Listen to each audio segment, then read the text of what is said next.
for the other kids, we have no idea. They just show up out of the neighborhood where they could live. I think a lot of them probably live with their parents, but there's no way to tell them. We couldn't really communicate with them, or there's so many. It was just, they just came, and then when we left, they would leave, and yeah, most of the time when we showed up on the bus, there would be a good 20 or 30 of them already there waiting for us, and they run after us and the bus on the way home. So that's kind of a general overview of how the games and crafts worked. Tell them about Elle. Yeah, Elle was probably the kid I connected with most. Just, there's always, whenever you go to a new place, there's always that, one new person you meet, one or two, like, people you meet you really want to connect with. And, yeah, as you can imagine, it wasn't the easiest thing to leave that day. On the final day, the church basically had a service here. It's not a service, but more just like a sending off ceremony type thing where, they gave us these bracelets, and I think the girls got necklaces just as presents for us. And, it was just like a nice little service, and as we were leaving, all the neighborhood kids were outside, and a lot of kids actually went to the church, so they were inside. And as I was talking about Elle, like leaving, seeing him, most of the kids were pretty sad they were leaving. Elle was sitting in the corner crying, and that was difficult to say the least, to walk out of that church at that moment and get back on the bus. How old was he roughly? I'd say he was 9-ish, 8 or 9, 8 or 10, around that age. He actually understood English fairly well for the kids. I mean, he wasn't, obviously, he couldn't understand most of what we were saying, but we could explain to him a lot of the times the rules of the game and get him to explain to the other kids. That was another interesting thing, actually. The explaining of games and crafts was more just demonstrations, a lot of, throw the ball, hit it up, and when it hits the ground, shake your head, and that's how you tell them, and that's how you would say, keep the ball on the ground, and you demonstrate. I know, Tim and I would demonstrate games of soccer a lot. We don't want the ball to touch the ground, kind of thing, and after one or two demonstrations, the kids picked up right away, and someone else, when a bunch of new kids came in, they would immediately explain it. It was difficult, but it was not as difficult as you would seem. It was not just us being completely frustrated, because, we even, at some points, explained, red light, green light, sharks and minnows, which you think are simple games. So you have to explain them without using the words. Or when you do use words, they have no idea what you're saying and just blankly stare at you and then say something in Swahili, which you also do not understand. So that was my experience with the kids playing.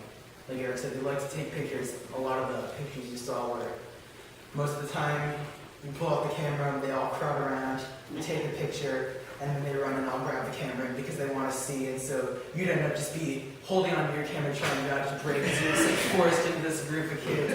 Like you saw with the picture of me, in that group of kids, I started with there were 3 kids around me, I was taking a picture, and then before you know it, there was 15 just swarming me. Everyone's falling over, and it's just, they loved it. It was they were having a time. You could tell they were just happy as kids there.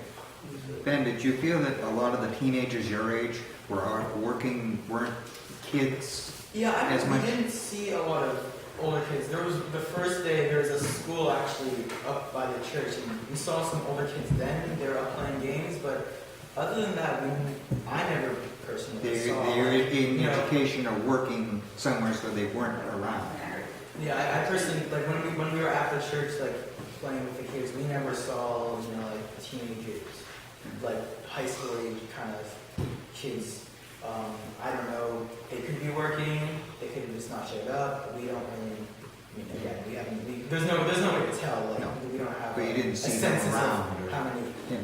Yeah. They could have been working. There's a lot of people there. It wasn't a small village.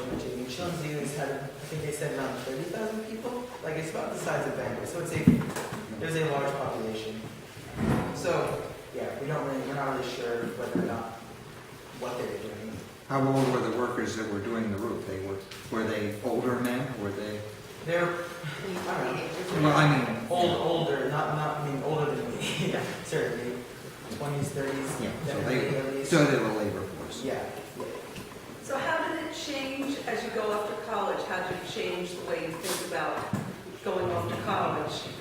It's definitely made it a lot easier to be able to talk to people. Now that I have the experience of going somewhere and not being able to talk to people, it really shows the value of being able to converse and make that connection.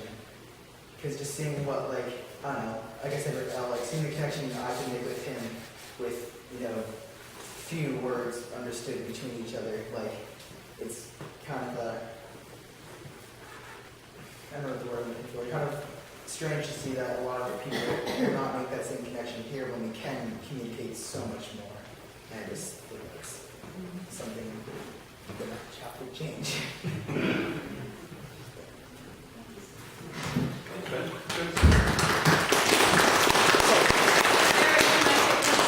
Oh, you can take 1 second. Yeah, Cindy Bauer from Pendex here, so we're just going to keep on going, but I just wanted everybody to know that she was here, and we'll put you on the spot later on. Yeah, you gotta say something afterward. Yeah.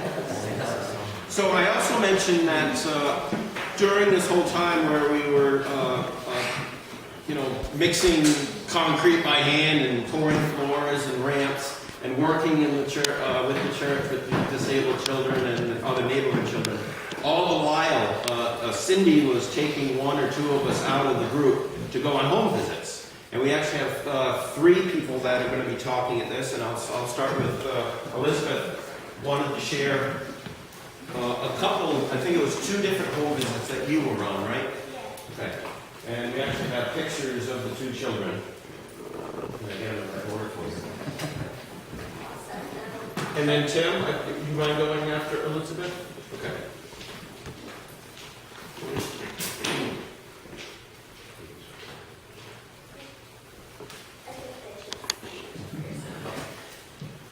Did it smell good on your shoes yet? No.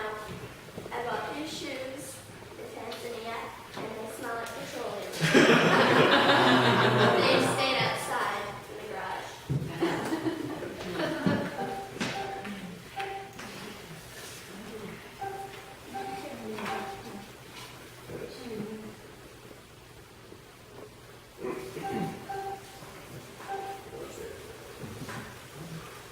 I think like Ben bought a pair of shoes that were made out of tires, right? I have a pair, I didn't bring them yet, but they're recycled tires made into shoes.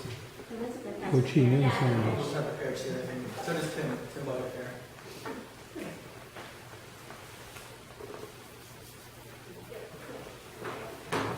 Okay, so I went on a lot of home visits in the morning because I was still really weak from being sick after the fire. So pounding stuff and mixing concrete and lifting buckets was not gonna happen. So Cindy took me out like all of the morning, but I didn't stay like all in the afternoon with the kids. So this was one of the boys that we visited, and he was diagnosed. So most of the people who were diagnosed wrong. So he was diagnosed with cerebral palsy, but I immediately was able to tell that he had autism because I could see my brother and like how he acted in him. But when we arrived, the thing that stood out to me the most was we walked in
He has epilepsy. epilepsy. So it was pretty close diagnosis. So most of them were wrong, and it was kind of close. So his parents were away. They went out and worked during the day, so he stayed with his grandmother. And he had a lot of siblings, and they were all crowding around and stayed on the porch. And so we learned a lot about like the living dynamics and how it's better if you own a house versus renting a house because it makes you a higher class, I guess, so you're well known better. So your grandmother owned a house and parents didn't, is what I recall. And parents, all the siblings went to school, but his parents didn't want him to go to school. And he could. So we started talking to him about whether he wanted to go to school or not. And he was like, yes, I want to go to school. And we asked him why he wanted to go to school. And he said, I want to learn like my siblings do. I want to be able to grow up and get a job and be someone. And so I just found that really inspiring. So I think we convinced the grandmother to talk to his parents, so I think he's actually going to be able to go to school now. So that was really good. Do you remember why the mom was afraid for him to go to school? Do you remember that? Because he has epilepsy, and they were afraid that he would have a seizure on the way to school and fall over. And so Leonard, our director, said, why don't you just have him take 2 friends with him, and if he has a seizure, they can catch him. And so, did that sound like a good idea? Oh yeah, that's a good idea. Those are my experience.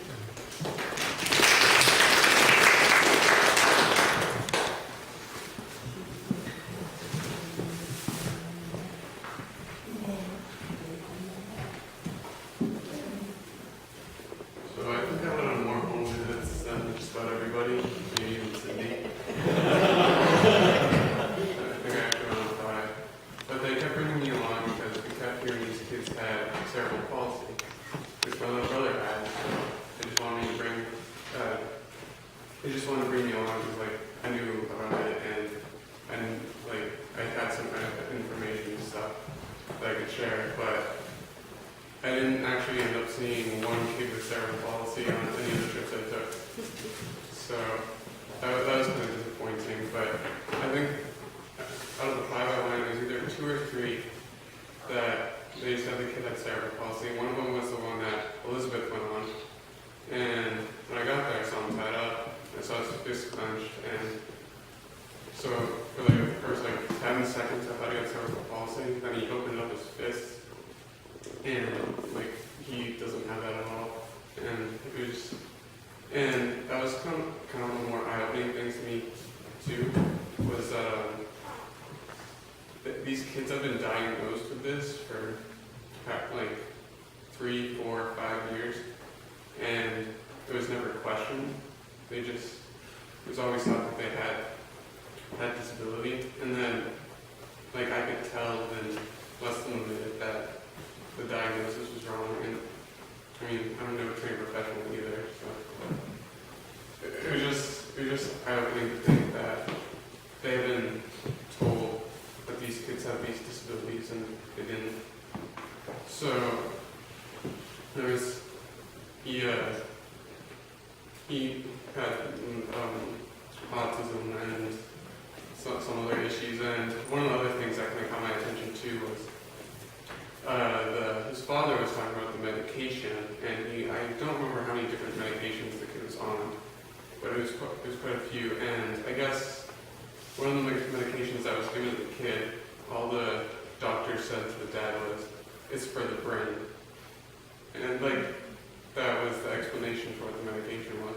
And they were just supposed to give it to the kid, and it's like I could never imagine having a doctor give that to me and then taking it with just that explanation. Like, what is that supposed to mean? It's for the brain. So I just couldn't believe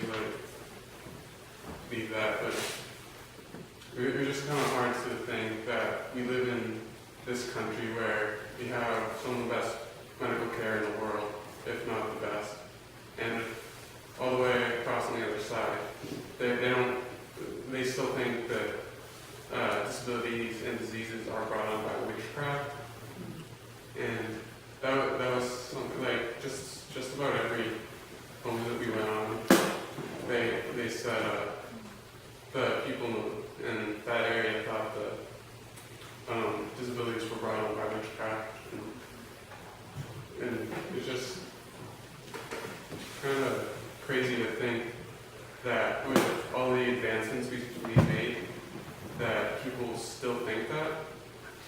And when I think of something like that, I think of like the 16th century, because that's the last time I can think of. Like I had heard something like that. Yeah, something like the fish trials. But that was really eye-opening to me, and so that was the one that kind of got me the most. But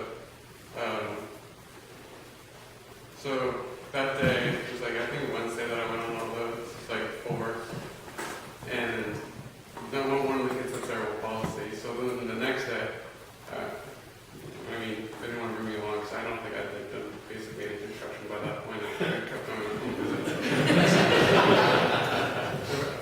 I got those pictures. We got a picture of you there. Yeah, I think those are just Photoshop. I recorded was Yeah. no, that was before like they had just started doing it, and I had the camera, and Tim was just standing there, and I'm like, "Hey Tim, want to make it look like you're working?" But I think then it was the next day that I didn't go, and I stayed to do some construction. And I think they went on 2 home visits for kids with cerebral palsy. So I kind of missed out on them, but I mean, it was still a really, like, in a sense, it was a really great experience to have, because I had never seen anything like that before. The first one I went on, actually, I went on with somebody from the other church, and he was like asking the questions, and it was this family that lived in this like small little home made out of mud and straw and stuff, and the boy with disabilities couldn't walk, so he just used his hands to crawl. He had like his shoe work for his hands, and he just used that to get around. But it was also nice to know though that in the neighborhood, the kids there still accepted him, even though they still let him play with them. And that was good to know. But that was the first one I went on, and that's kind of when kind of hit me that we're in the same world, but it's completely different in some aspect. So it was a great experience to have, and I'm happy I had it, because it was really cool, but at the same time it was shocking at some of the things I saw. I think Elizabeth said that kid who they said had CP, his legs were tied up when we went there, and it's like you'd never see that in the U.S. So, but it was a great experience. Thanks, Tim.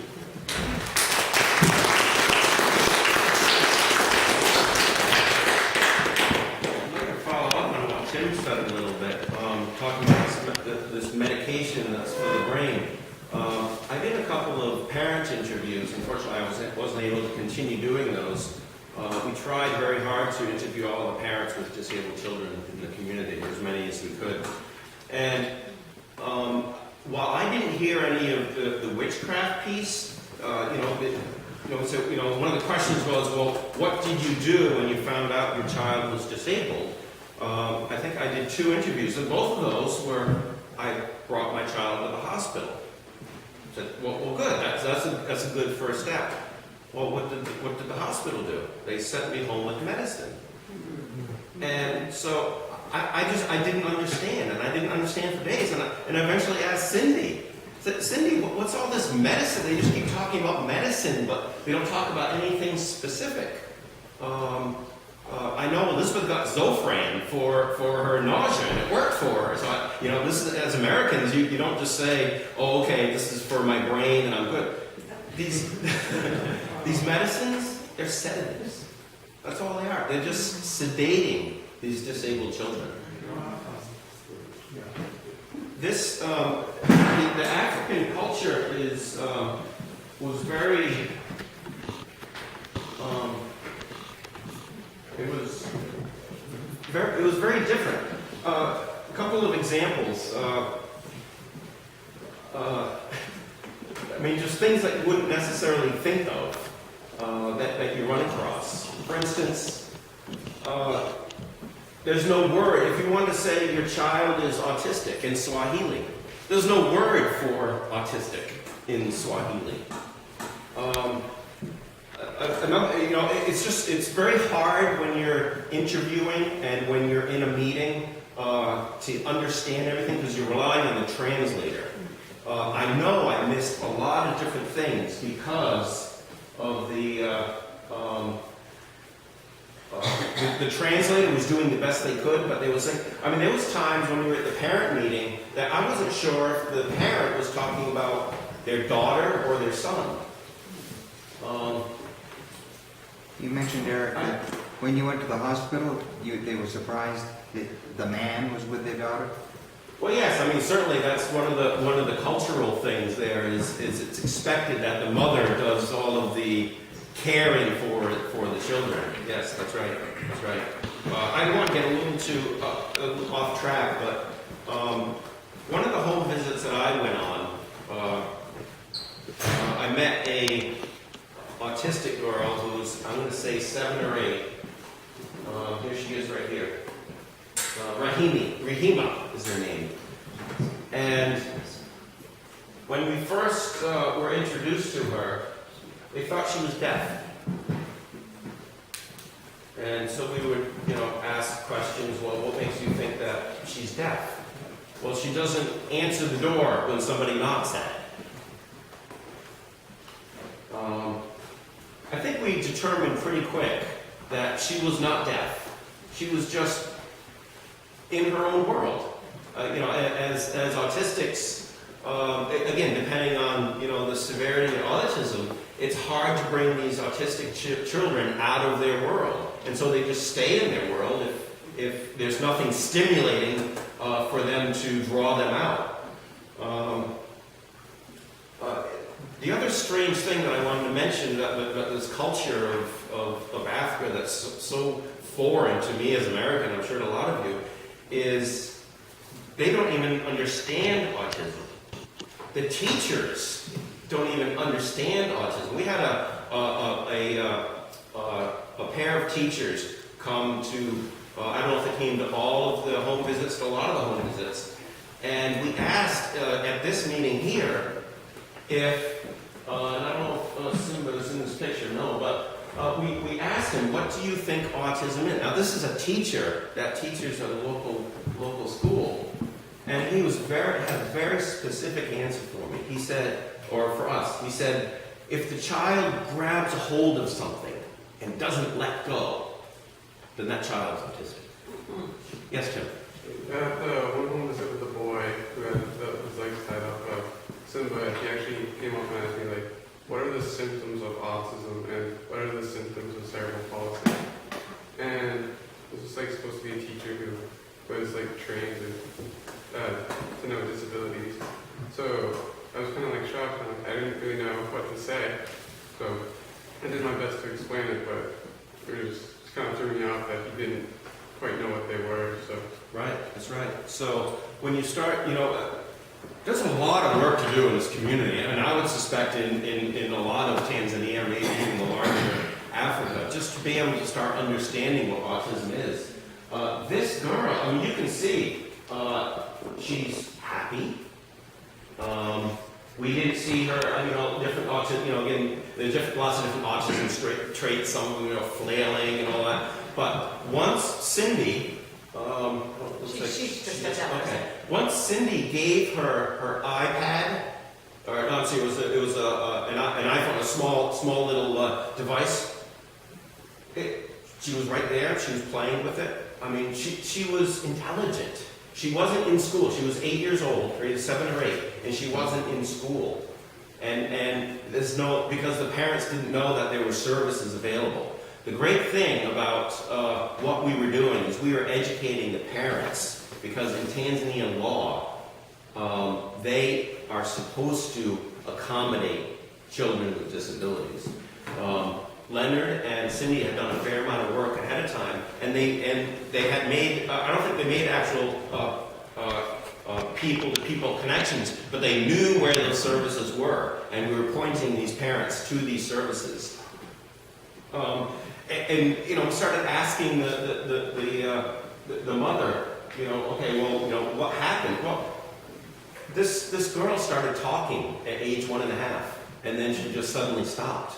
Well, those of you that know about autism, that's a typical scenario in autistics. Is you start talking at a young age, and then you just stop. So for us, it was quite clear that she's autistic. And that's called echolalia, where they copy what you say and then they stop because they have no concept of what they're actually saying. Yeah. Carl did that for a long time. So you can see here that, and this girl did come to the church with her mother, and that was another big unknown for me. There's Georgia with Rahima. This is a great picture. I think it's on the blog, I think. But the other big unknown for me, it was my understanding that in this Chilense community, you're either Christian or Muslim. Those are the two big, if not the only two, religions there. Rahima's mom was Muslim. To me, she was extremely, extremely shy. And I was trying to connect with her. I was trying to bring a translator over to try to talk to her. And I just wasn't having any luck. And I had conversations with Cindy. I said, I was really concerned. How can this mother advocate for her daughter when she's so timid?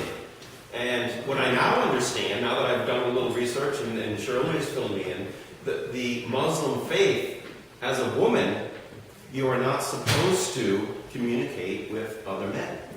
It's not something that, you know, I wish I had understood that earlier. I mean, it's no wonder she was so shy. She never looked me in the eye. She always averted her eyes to me. And I took that completely wrong. Not because I don't live in that culture. I didn't understand that culture. That's right. It's a very different culture. Yeah. So this girl really stuck in my mind because I see the intelligence in her, and I feel like maybe we planted a seed, but it's going to take a lot more work.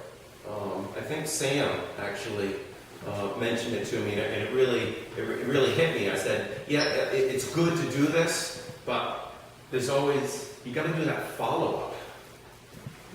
And I mean, it's a good thing that there's these organizations, Kupenda and Kulia, that are out there doing this wonderful work. And I'm just so proud to be part of that work. So thank you, Cindy, and thank you, Deborah, who's still, I believe, still in Tanzania. She's going to be there for another month or so.